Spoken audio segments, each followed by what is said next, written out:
Talk about Miami here in just a second. Jay Will, good morning. Welcome to your own show. It's great to have you here. As a guest. We'll see you here in person tomorrow. What are your first blush thoughts? You won't be a guest tomorrow.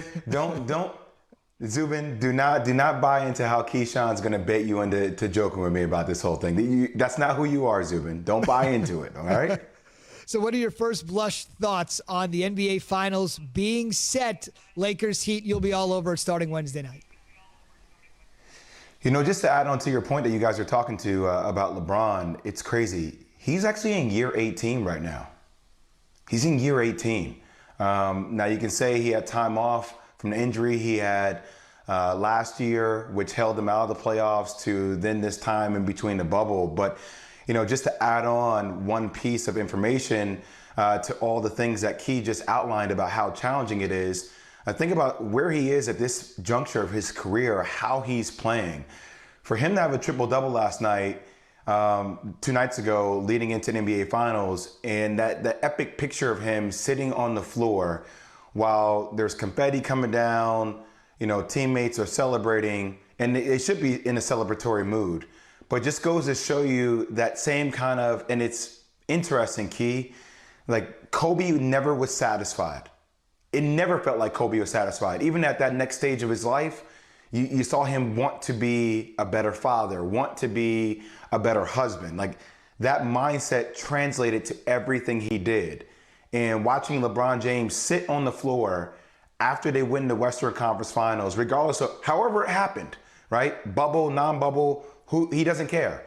It was a mission that was unaccomplished. Like, there's still so much more for LeBron James left to do that as a fan of him, as a fan of the way he plays, and also a fan of Kobe Bryant, you're seeing a meshing of these worlds collide. And you're seeing LeBron take that next step into a stratosphere of his career that kind of takes on more of that Mamba mentality torch. He's already had it. I just think you're seeing a different level of it right now for the weight that he's had to carry, and it's incredible to watch. No, it is, and you can certainly, as you watch the game, much like I did, you could certainly see in that late fourth quarter, with about 7 minutes plus to go, he was not about to allow his teammates to trick off him appearing with the Lakers in the NBA Final.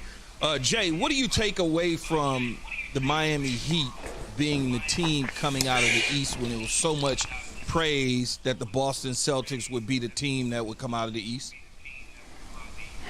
Well, I said this the other night, NBA Countdown. The Miami Heat have the dog that the Boston Celtics were trying to find, and his name was Scrappy, right?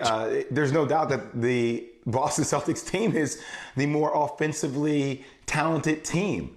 But first off, Eric Spoelstra outcoached Brad Stevens. They took 46 threes last night, Key.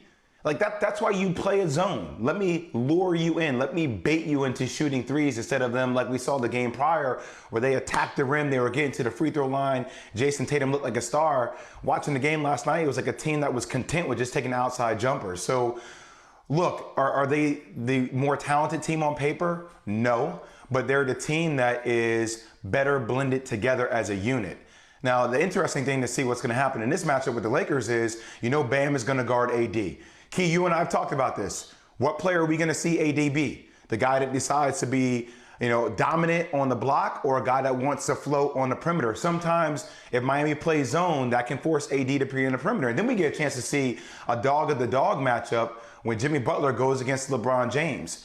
And here's what I say about Miami Heat. I still think the Lakers win in 6, but this is going to be a really big defensive challenge for the Lakers. Because the way Miami moves without the ball, like they never stop running. It's like the Duracell battery. Like they never stop moving all the time, 24/7.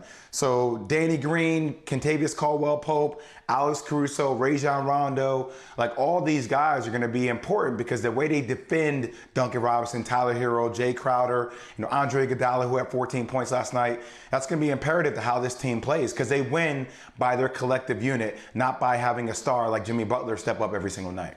Hey, Jay, what do you make of that young core that the Miami Heat has put together? They've obviously grown before our eyes in the bubble, in particular in the playoffs. Key, you know, covering college basketball for so long before I started doing NBA, man, like Duncan Robinson came from a D3 school, right? D3, man. If you were to watch him play at Michigan, Key, if you and I were sitting back on a Saturday watching college basketball, you'd be like, okay, he's all right. He's okay. Like he may go make money overseas. I would have never thought he was going to be a starter in the NBA. And his skill set is that he does always move. Tyler Hero, like now all these videos are resurfacing of him doing this thing. And I know Paul Pierce said he's not a bucket until he averages 20 points per game throughout the regular season, but still, like he has that energy. Like this whole team takes on the leadership that they get from Jimmy Butler. And now the question I asked is, everybody kept asking, what's wrong with Jimmy Butler? Now I'm asking, what's wrong with everybody else? Because now I see when he leads his team with the culture that he wants to build with Pat Riley, it's different. And Key, you brought up this point. I think you should tell all of our viewers the story that you told, because me being the basketball guy, I didn't bring it up. You brought it up. Tell the story you told me about extra motivation for the Miami Heat and Pat Riley, considering that Pat Riley and Eric Spoelstra are playing against a guy that they helped win a world championship to. Tell people that story that you said. Well, if you was listening to your own show this morning instead of sleeping, I told that story earlier. I wasn't on that. I wasn't listening to it, Key. I was not listening.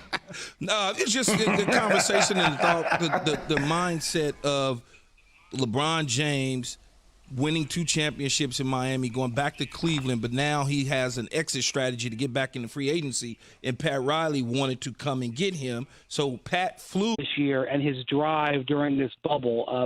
When he came to Los Angeles, obviously he wanted to try to raise the Lakers up to this level. But the impediments that they hit along the way, last year having a terrible year, not only not having success in the playoffs, but not even making it, and then all of the drama and all of the disaster that has happened this season has made this a brass ring that LeBron really, really wants. I will push back on the concept that LeBron's legacy is not secure. I believe his legacy is secure. I believe he doesn't have to take a third team to a title to qualify under some heading. But clearly, if you watched it, especially if you watched how he grabbed Game 5 Saturday night against the Nuggets and put the Nuggets down with an incredible fourth quarter performance, you can sense just how much this means to him. Brian, you're absolutely right. I agree with you. His legacy is certainly cemented where it's going to be, period. That's what it is. But what I would say, though, is if he took a third team, in particular the Lakers, given the fact that everything that has gone on with the organization over the last 2 years, whether it's Magic Johnson abruptly retiring and stepping down to the point of the pandemic, the Kobe situation, just everything, that it will kick his legacy up several notches. Yeah, I think this is a difficult thing to discuss because it's talking about another team's failure. But if you look what happened to the Cavs when LeBron left the first time, then what happened when they came back. I mean, the concept of missing the playoffs and then going to the finals is lunacy. LeBron has now done that twice. He did that when he came back to Cleveland, and then he got hurt last year, but then he took this team to the finals. That's amazing. And you saw the Heat. The Heat missed the playoffs 3 times in like 20 years. Then LeBron left, and over 5 years they missed it 3 times. Okay, so now they're back. You look at the Lakers, 6 years in the desert. LeBron gets there and he has a healthy season. He has them in the finals. That ability to completely turn teams' fortunes around, and that's not just a passing statement, I mean turn them around, is one of the best things you could ever say about his ability to impact basketball. And so here, the Lakers, a very proud franchise, a great franchise, which has been to 32 finals now. So that speaks to their franchise, but hadn't even made the playoffs in 6 years. Shows just what he can do. And so I'm not sure that that's going to matter. There are certain people that are going to judge his career a certain way. There are certain people that are going to count statistics, count championships. When you look at the overall breadth of what he's been able to accomplish for 17 years and his impact on these teams, it's remarkable. Brian, what matchup problems do the Lakers pose for the Heat? So the Heat are probably going to play quite a bit of zone in this series. And zone was extremely effective against the Celtics and even against the Bucks. And it's a way to kind of mess with the Lakers, who like to play fast and at times struggle in half-court offense, especially late in games. And it's a way you can hide your bad defenders and use your real talent defense, especially Bam Adebayo, who will be the best defensive player Anthony Davis has seen in these playoffs. But when you play zone, you are very susceptible to offensive rebounding. And the Lakers used offensive rebounding almost as a sixth player in this series against the Nuggets. Dwight Howard excelled in that area. Anthony Davis, great offensive rebounder as well. So to me, this is going to be a fight at that base again. Can the Heat zone, which is as athletic and fierce as any zone I've ever seen, can it withstand the incredible ability that the Lakers have to push the ball up the court and to get those offensive rebounds? Brian Windhorst joining us here on the morning, joining us here on Keyshawn, J. Will, and Zubin. Almost mentioned my last show I was on in L.A. We're talking L.A. I know, it's fine. When you look at what the Lakers are up against from a offensive standpoint against the Miami Heat, what problems do the Heat pose for them? Well, I would say that, for as impressive as the Lakers have been in this playoffs, 5-5-5, in a Western Conference that is very, very competitive, that is a strong run. They have not faced a team with the overall athleticism and the overall depth that the Heat have. The Heat have 8 or 9 different guys that they can throw at you. And there's, they could have a different leading scorer. You play 6 games, you can have a different leading scorer in all 6 games. They are very maneuverable. And Eric Spoelstra has shown repeatedly throughout his career, but especially in these playoffs, that he can make adjustments within series and within games. He can undercut your game plan because he can say, okay, we're going to run through Jimmy Butler here. We're going to run through Tyler Hero here. We're going to have our center, Bam Adebayo, bring up the ball. We're going to spread the floor with shooters. We're going to go big. We're going to go small. Last night, he took Goran Dragic, who's been one of the best players in the Eastern Conference playoffs, and had him on the bench at the end of the game because he ran with Tyler Hero and Duncan Robinson. It's the variety that the Heat and Eric Spoelstra can have that will be a huge challenge to the Lakers. How impressive it is to see 2 teams that didn't make the playoffs a year ago, both of these teams are now in the finals? This is just something so I think some of it speaks to this strange season. What's crazy is that yesterday was the 1-year anniversary of the Lakers opening training camp for this season. Okay? So you look at Tyler Hero, for example. This guy is a green rookie 1 year ago. But now you call him still a rookie, but he's been playing NBA basketball for a year. So he doesn't perform like a rookie. So part of it is the nature of this season. But if you watch these playoffs, these 2 teams have come a long way. But they both went 12-3. They both dominated their own conferences. We would not have said this in March when we shut down. We would not necessarily have said this, 6 or 8 weeks ago when I thought the Clippers were the best team in the West. But these 2 teams have shown to be not only the best teams, but the best teams by a significant margin. And I think we've got the correct teams in the NBA Finals, and I think we're going to see, I hope, highly competitive basketball because of it. I couldn't agree with you more. You can check out more of Brian's thoughts on the Hoop Collective podcast. And to think the last time, this shows you how long the year has been, as Brian mentioned, the last time the Heat and Lakers played, it was December. How different was our world in December? Brian, great perspective as always. Really appreciate you joining us this morning. Have a great week, guys. Thank you. Same to you. That's Brian Windhorst on the Shell Pennzoil Performance Line. Still to come. And this is home for me. Anthony Chang. Hey, Jimmy, congratulations. It's been a year since introductory press conference. Today was a 1-year anniversary. What's this year been like for you? Just obviously getting ingrained in the Heat, quote-unquote, culture and becoming one of the leaders on this team. A lot of ups and a lot of downs, obviously, with everything that's happened in 2020. But from a basketball standpoint, it couldn't be better. You're talking about where we are right now going to the finals. This is what you want. We talked about it.